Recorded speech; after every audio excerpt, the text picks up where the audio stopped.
going to be one of those things where we're going to waste time. If you don't get it by the second time and you did it well, just move on to the next thing. And so when you go up there, you're going to introduce the speakers. You have to tell the people in the audience that there's not going to be any kind of advantage given to anybody. We're going to do it name, title, name, and then they'll come up. And then afterwards, we're going to have a moment of silence to impress upon the audience. It's important that we have a moment of silence. Now, let me just go off as a little sidetrack here. In the end, during that moment of silence, as Toastmasters, sometimes we get a little bit where we think, oh, I know what I'm doing. I'm a Toastmaster. I've been around a long time. I'm going to whisper over here to my friend during this moment of silence. And pretty soon you get the little den of the audience coming. Stop that. You're the Toastmaster. Say, please maintain the silence for 1 minute. It's only a minute. And all you gotta do is just smile and be nice. Make sure that they stop it. Because if you don't stop it, then pretty soon it's going to get out of control. By the third speaker, people are going to be talking. So stop it on the first time if it happens. That's just one of those things that you want to make sure that you do. As a Toastmaster, you have to maintain control of the meeting and you have to stay on time. And so it's really important that you do those things. So that's how you do it. So when you get ready, then you have to ask. You have to say, Mr. Chief Judge, have the contestants been briefed? The Chief Judge should say, yes, Mr. Toastmaster, all contestants and judges have been briefed.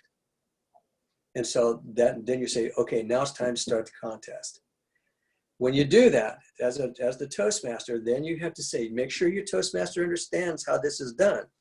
They take a look at the first one. They say the name, title, name. Make sure that you wait. You'd have to do the transfer. We've all been taught this in our meetings. Do the transfer, shake their hands, turn around and have a chair nearby where you can go sit down. Now, a good contestant will already be coached to know that they don't start their speech until the Toastmaster has sat down. So make sure your chair is close by and make sure that you go there right away. Also, when they're through with their speech, you are very quick to get back up to them so they're not going to feel awkward either. So it's going to be very comfortable that way. So make sure that you do those things. Now, as soon as they leave, let them walk off stage and then ask the timer, Mr. Timer, Adam Timer, can you give us 1 minute for the judges to work on their tallies? And so the judges will sit there and they'll do their votes for 1 minute. At the end of that minute, this isn't when they're supposed to be counting. At the end of the minute, our next speaker, don't say number 2, don't say number 4, don't say our next speaker from whatever. Don't go anything else other than this verbiage. Name, title, name. Anything else can be construed as an advantage. Do not give their designation. Don't say distinguished Toastmaster. Don't say any of that. It's name, title, name. And so when you do that, then they'll come up, shake hands, and then you will sit down. Same thing all the way through. At their end of the speech, get up there right away. When they get off, say, ask for a minute. When you get to the last speech, though, say, now we're going to maintain silence until the judges have had time to tally their votes. That's the instruction to the audience. If the audience, they start getting a little bit antsy because it's going to take 3 minutes or 4 minutes for the judges to tally everything, then what you do is you just say, please remain silent. Just ask them, just be quiet. Just keep a smile on your face. It doesn't take extra verbiage. Please remain silent. That's all you have to say. Keep it quiet when they're gone. As soon as the judges leave the room, then you can talk. And everybody has a sigh of relief, and then everybody has a lot of fun. Make sure that you say, wasn't that a great contest? And everybody, and just start clapping. Give everybody the cue to start clapping. Just make sure that you keep the energy up and everything's high. Say, okay, now we're going to bring these contestants up here and we're going to interview them all. Now, when you bring them up for the interview, the first question that always comes up, well, Johnny's going to talk and he's going to participate in both contests. Don't interview him in the first contest. Interview him at the second one. And that's a big argument that always happens. But the thing is, in the end, it always gives an unfair advantage if you interview them between contests and they come up to participate again. So you don't interview them until the end of the second contest. So that's number one. Number two, have some questions ready. Ask them about their club or their area, wherever they came from. Ask them what they do in their club a little bit. Ask them 1 or 2 questions from their bio, or even better sometimes, have at least one question that you're going to ask all of the questions. How would you encourage your friends to participate in a speech contest next year? Whatever that question is, make sure that you get them off of there, and you try to get them off there in 1.5 minutes or less. You want to do this 2 minutes tops. At 2 minutes, you're really going over time, because as a Toastmaster, stay on time. So by that time, when you finish, now when you interview them, you should have your sergeant at arms or your certificate person out there with the certificates in the order they're standing. By the way, they should be standing in the order they spoke. And then when they finish when you finish that fourth question or third question, you say, you know, Joe, that was a really good answer. I really enjoyed what you said.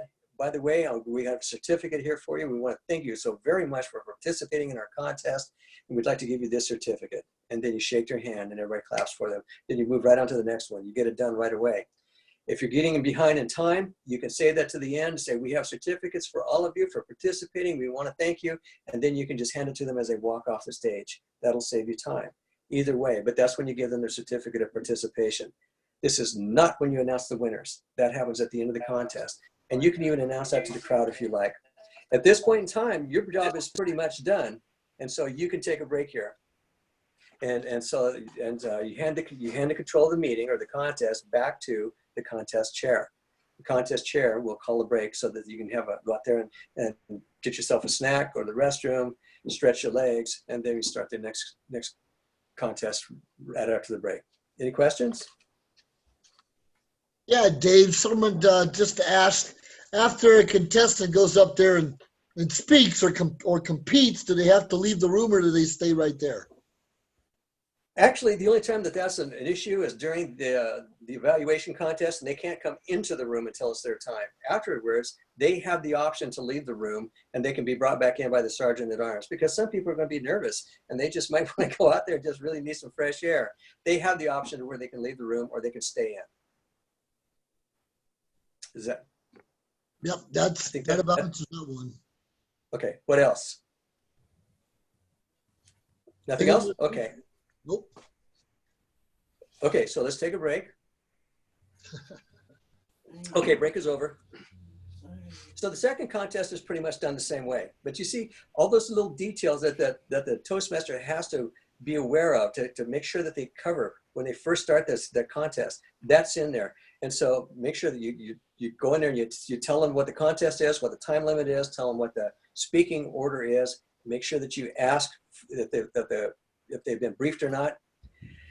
And then when you've got confirmation that they've all been briefed, then you can start the contest right away. It's name, title, name. Nothing else, because unfair advantage. That's the whole big deal, right? Okay. So now the contest briefing checklist. This is kind of important. So you need to know what's in there. So when you go to those links that we talked to you at deep33.org, where we go to his speaking time, that we've given you the link. When you go there, you'll see that I put down the things that need to be covered on this paper here. How's that? Did you see that? And so we cover all of that stuff. It tells you everything that you need to go over with these people. And it's very, very important that they understand, because if something happens and then they get disqualified, or if they don't qualify, or they don't score as high as they want to, they say, well, I wasn't clear about that rule. Well, make sure that all the rules are covered. And so it's all really easily done. So let me just go over and I'll tell you what my thoughts are on some of these things. Confirm that they all have their eligibility and originality forms. It's in their bio. And then that's really important, because you want to make sure you have their name and their title. Make sure that you know how to pronounce their name. If it looks like if their name is Smith, you're probably pretty cool. But if their name is Schnettgoki, you got to figure out, how am I going to say that? And I said it really fast so that you could think that it was kind of cool. Make sure that they all have their, they're going to make sure they understand how they're going to be introduced. It's name, title, name. Make sure they know what the speaking area is. Now, as you should go up there and with the contest chair, and you should already have a designated speaking area. Don't come in front of this certain line, because that's where the tables are. Don't go beyond this part, these certain lines, because that's into the audience area. It's also, we want to keep you on the stage area on front. We don't want you running to the fire escape and back. Everything has to stay inside the speaking area. Make sure that that's firmly delineated.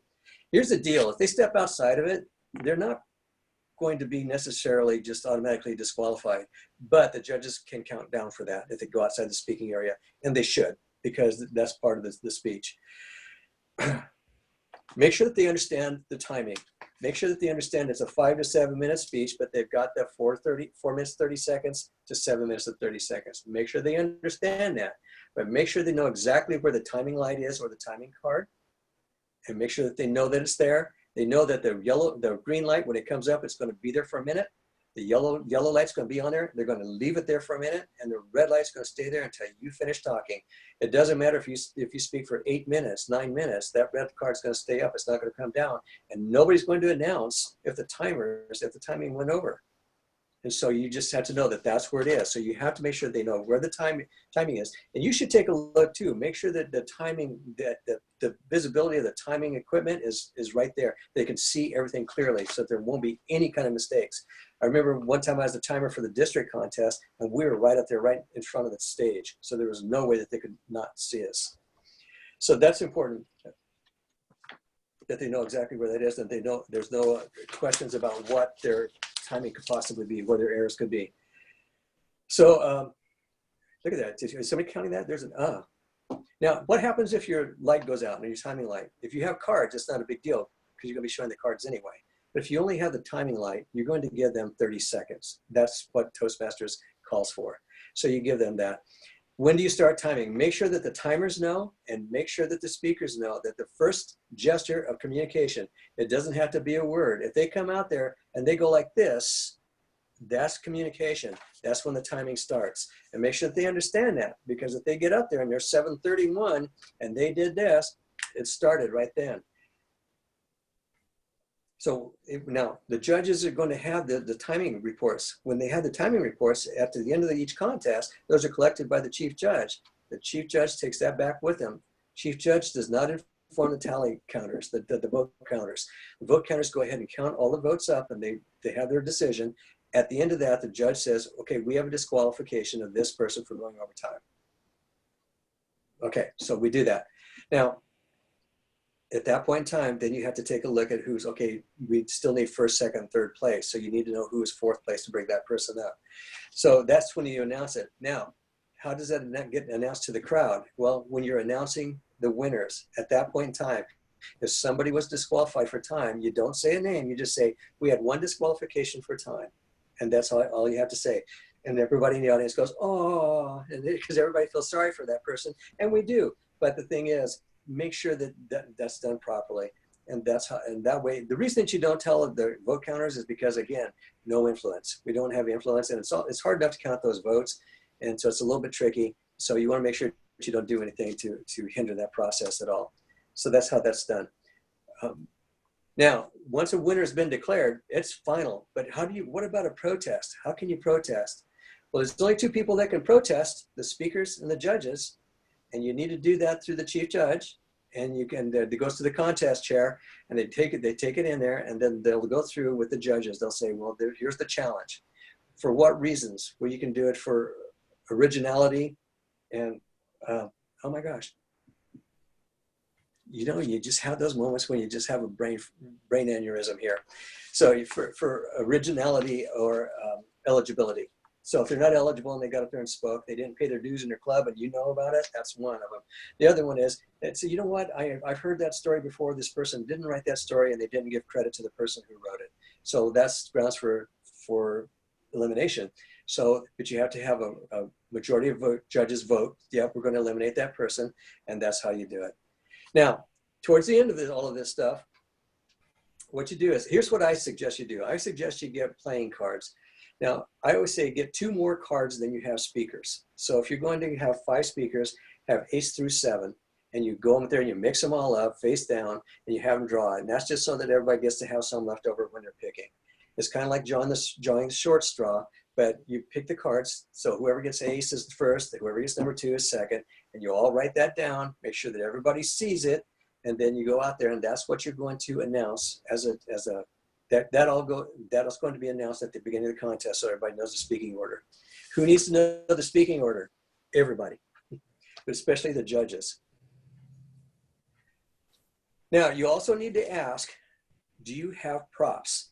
If you have props, you need to make sure that the Sergeant at Arms knows about that so that they can make sure that they get it all taken care of. When does the Sergeant at Arms do that?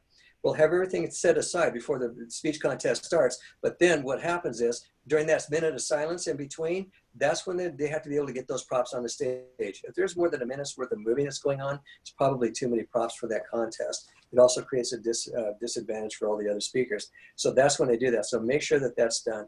Then you ask them for questions. And that's pretty much it. But that's a lot to cover in a briefing, right?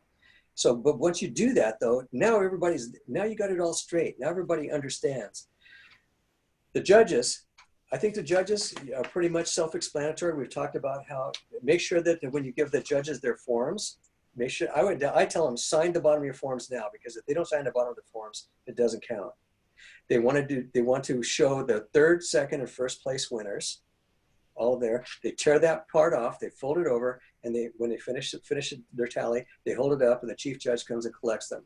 When the chief judge comes and collects them, they leave the room. That's how you do that. The judging criteria, it's all on the side of the ballot. After the speech, they all get a minute to fill everything in. Judges, I'm gonna go see what else here. Don't put your ballots all where you do all of that stuff, all the stuff that you wrote down, all the ratings that you did for all the different criteria. Don't put that in the trash, because people have gone and found those before. You don't want people finding that. Take it with you, throw it away when you get home. And try not to sit near the contestants if you can help it. That's important. So if you can do that, then you're all going to be, everything's going to be good and clear. Now, at the end of so are there any questions on the briefings? Because that's really one of the biggest and most important things that people get in trouble over. Are there any questions about the briefings at all? Well, David, one thing came up, and I think you touched on it briefly. Someone will compete at club level, maybe area level, but when the eligibility form that goes up to the division level, or let's just say sometimes it wasn't looked at before, where they thought they were eligible, the next thing they're not eligible. What would make someone ineligible in between the club contest and later on? Well, if they're eligible during the club contest, they should be eligible later on. So it's most important that the president of the club or the contest chair of the club make sure that they verify that all the contestants are eligible at the club level. They send that eligibility form at the end of their contest. They're going to send that eligibility form with the announcement of the winners to the next level up, to the area director. Okay, so that's how you'll know that. So if they were eligible at club level, they should be eligible for the rest of them. If something goes on in between that, you're gonna have to have pretty much you're gonna have to hire a spy to find out that somebody's not eligible. Yeah, it could be, well, even like you said, there might have been some plagiarism or something not getting credited before, and then it would be well, not necessarily fraud, but ineligible, being original material. Well, that original material, at every contest level, you have the judges and the contestants have the ability to protest on eligibility basis, and they can be disqualified at any level. So they might slide by it at club level, but they might get caught at area content level. And so when they do that, that's how they get caught. That eligibility and originality is what we're talking about there. Originality. Didn't pay their dues on time. Didn't pay the March dues. Maybe they didn't pay the March or April dues. Well, that's eligibility. That's not originality. So we're going back and forth here. Well, you know what? One time, and I will tell you, I'm not going to get into any details, all right? But we did have an area contest winner that did not pay his dues. And so we had to take care of that. And so that was an unpleasant thing. So that was area. So they got through club, they got into the club contest, but by the time they got to division, they were disqualified because if it was found out that they didn't pay their dues. So that's important to know that happens. Sure. How long should these briefings actually go? It keeps coming up. How long should we be briefing the contestants before we start the show? If you go through here, I went through this whole thing with explanations to you guys. It did take me 5 minutes to do either one of them. So you can do it in 5 to 7 minutes, and you can go through all that, including questions. So the questions that they usually come up with is something about props, something about the timing, something about first word, all those different things. And it's really something that happens over and over, and you get really good at it. And so, if you have it all there, including the drawing of the cards, 5 to 7 minutes, you should be able to get it done. Give yourself 10 just to make sure. Do it before the contest starts.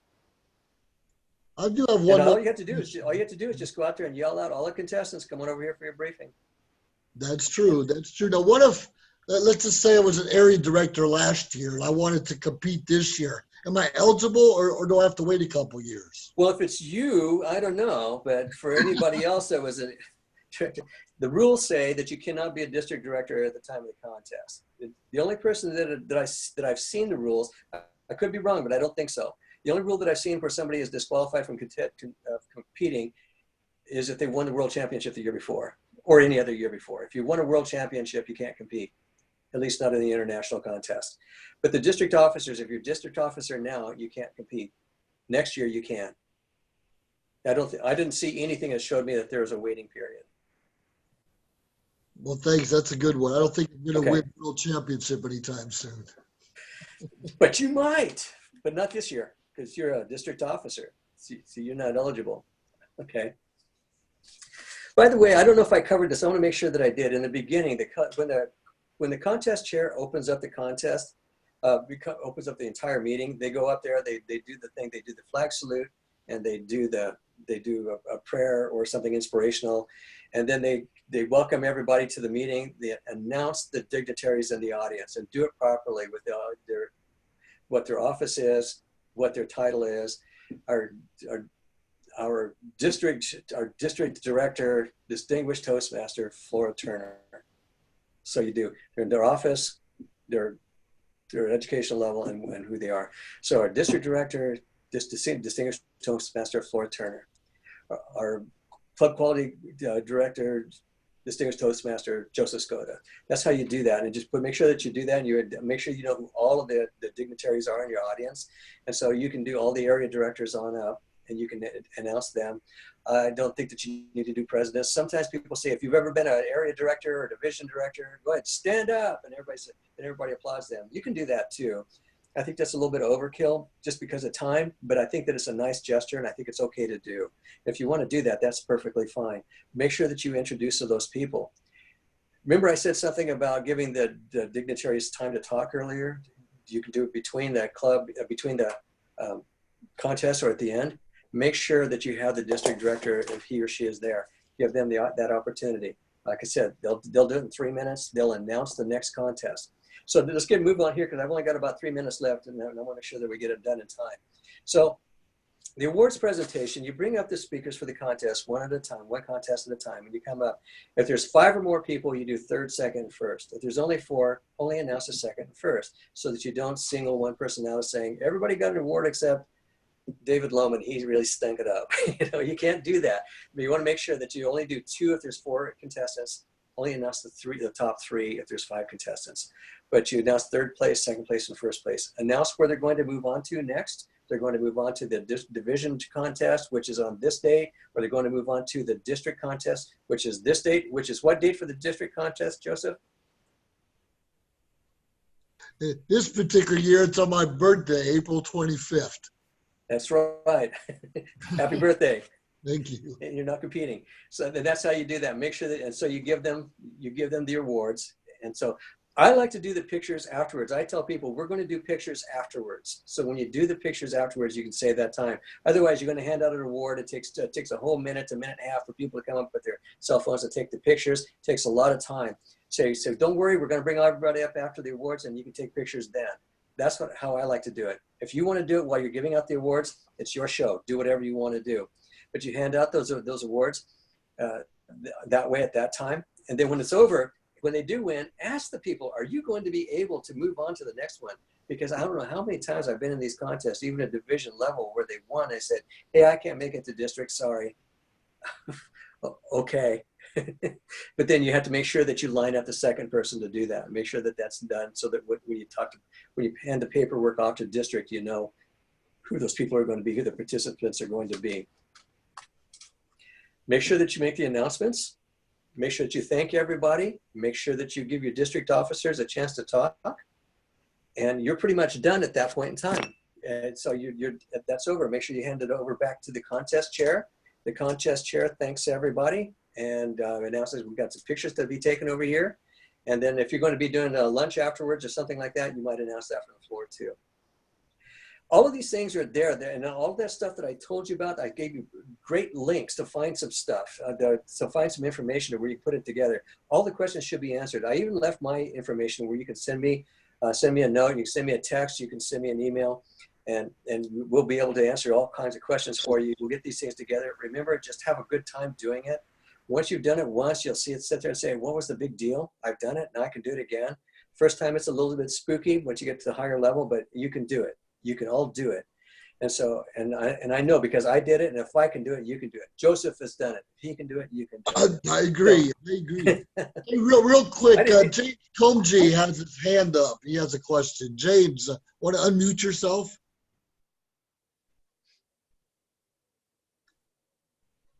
I have a question. You don't sound like James. No, it's Kay Bender. hi, Kay. Hi.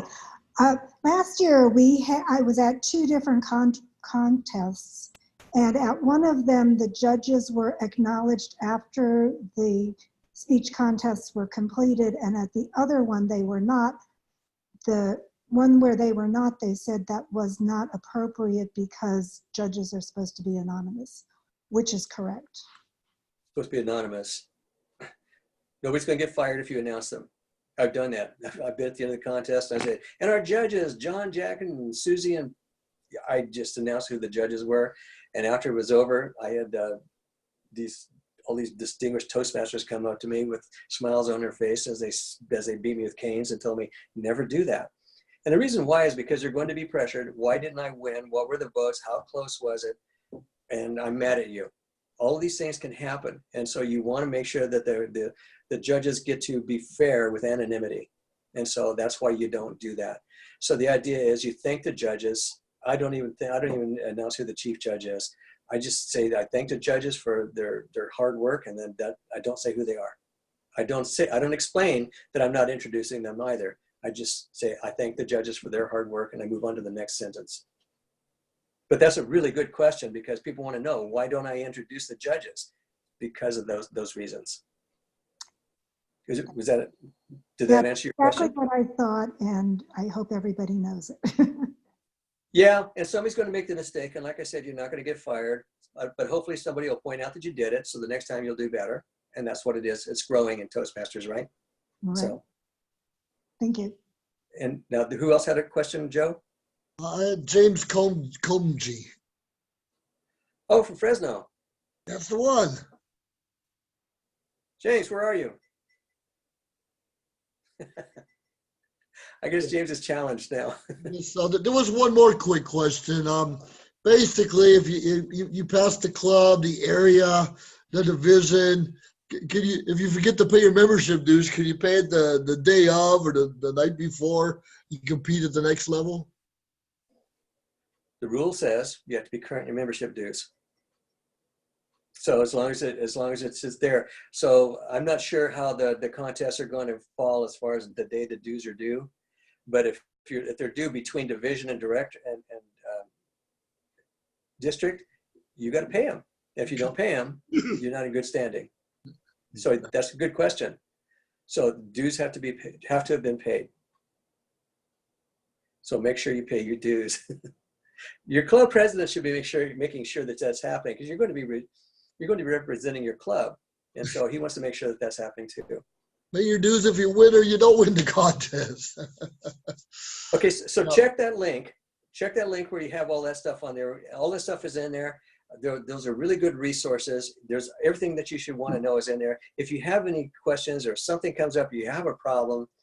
I've probably done 15 of these contests at all the different levels, maybe even, but counting the club contests, I've done a lot more, but that's just to tell you that the experience is there, and I do have some answers for you. So please call Joseph, call me. We'll get this all done for you. Call Carice.